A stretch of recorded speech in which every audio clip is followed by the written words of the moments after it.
Fortunate is the young man or young woman who learns early in life to use imagination, and doubly so in this age of greater opportunity. Imagination is a faculty of the mind which can be cultivated, developed, extended, and broadened by use. If this were not true, this course on the 17 Laws of Success never would have been created, because it was first conceived in my imagination from the mere seed of an idea which was sown by a chance remark of the late Andrew Carnegie. Wherever you are, whoever you are, whatever you may be following as an occupation, there is room for you to make yourself more useful, and in that manner more productive by developing and using your imagination. Success in this world is always a matter of individual effort, yet you will only be deceiving yourself if you believe that you can succeed without the cooperation of other people. Success is a matter of individual effort only to the extent that each person must decide in his or her own mind what is wanted.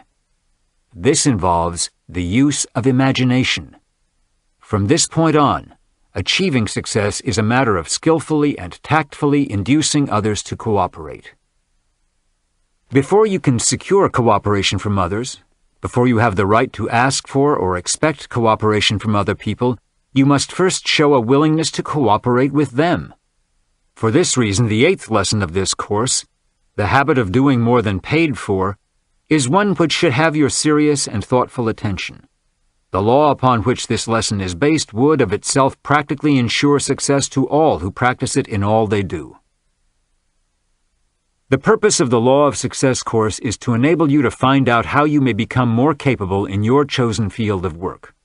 To this end, you will be analyzed and all of your qualities classified so you may organize them and make the best possible use of them.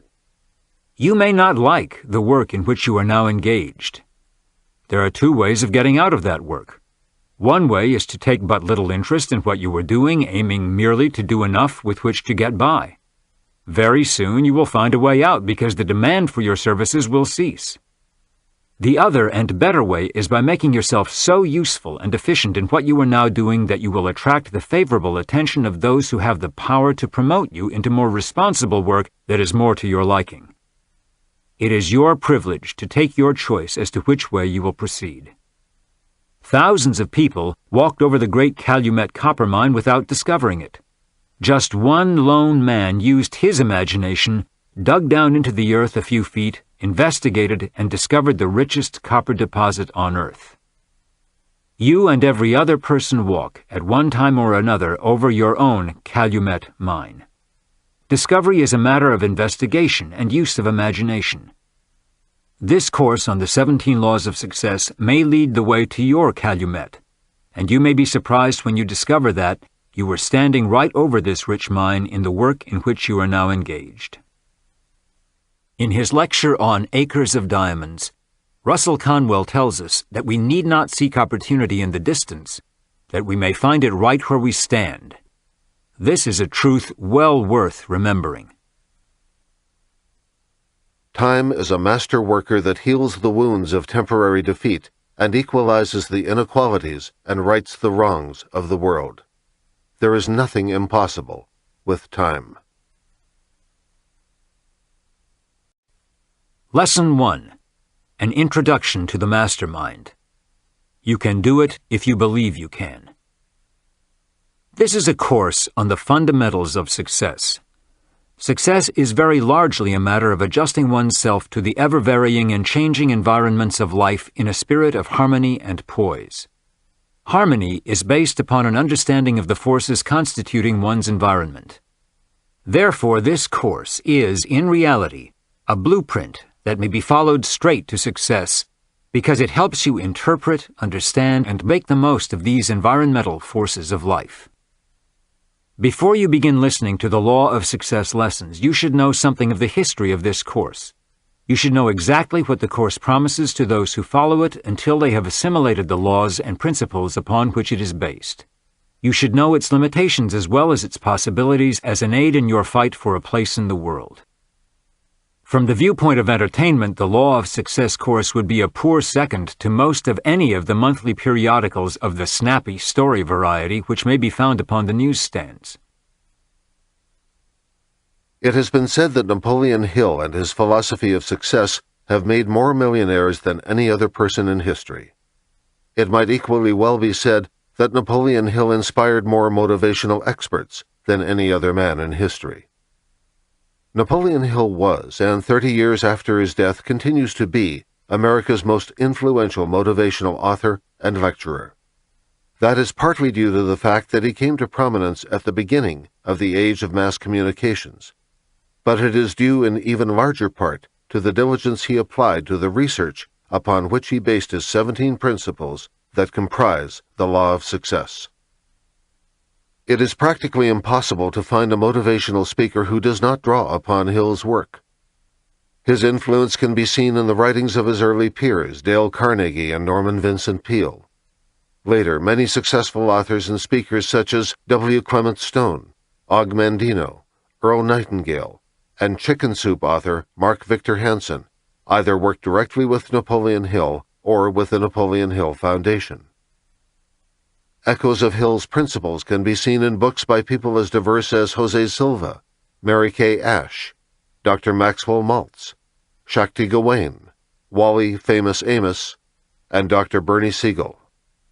Anthony Robbins, arguably the most successful motivational speaker of the last decade, has often cited Napoleon Hill as his inspiration.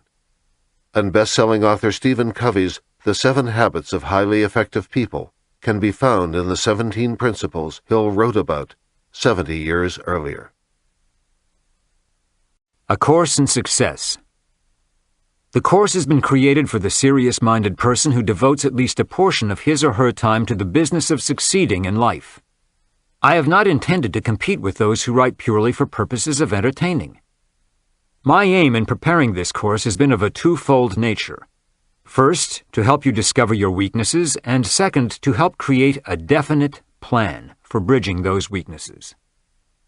The most successful men and women on earth have had to correct certain weak spots in their personalities before they began to succeed. The most outstanding of these weaknesses that stand between men and women and success are intolerance, greed, jealousy, suspicion, revenge, egotism, conceit, the tendency to reap where they have not sown, and the habit of spending more than they earn. All of these common enemies of mankind and many more not here mentioned are covered by the Law of Success course in such a manner that any person of reasonable intelligence may master them with but little effort or inconvenience. You should know at the very outset that the Law of Success course has long since passed through the experimental state, that it already has to its credit a record of achievement that is worthy of serious thought and analysis.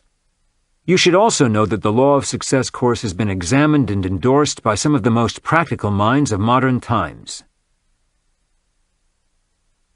The Law of Success Lectures. The Law of Success course was first used as a lecture, and I delivered it in practically every city and in many of the smaller localities throughout the United States over a period of more than 7 years.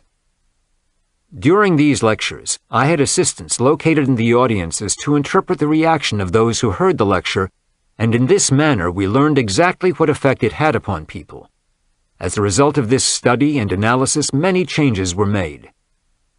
The first big victory of the Law of Success philosophy was gained when it was used as the basis of a course that trained 3,000 men and women as a sales army.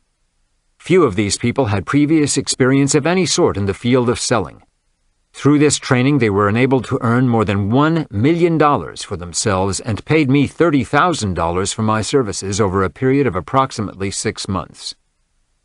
The individuals and small groups of salespeople who have found success through the aid of this course are too numerous to be mentioned in this introduction, but the number is large and the benefits they derived from the course were definite.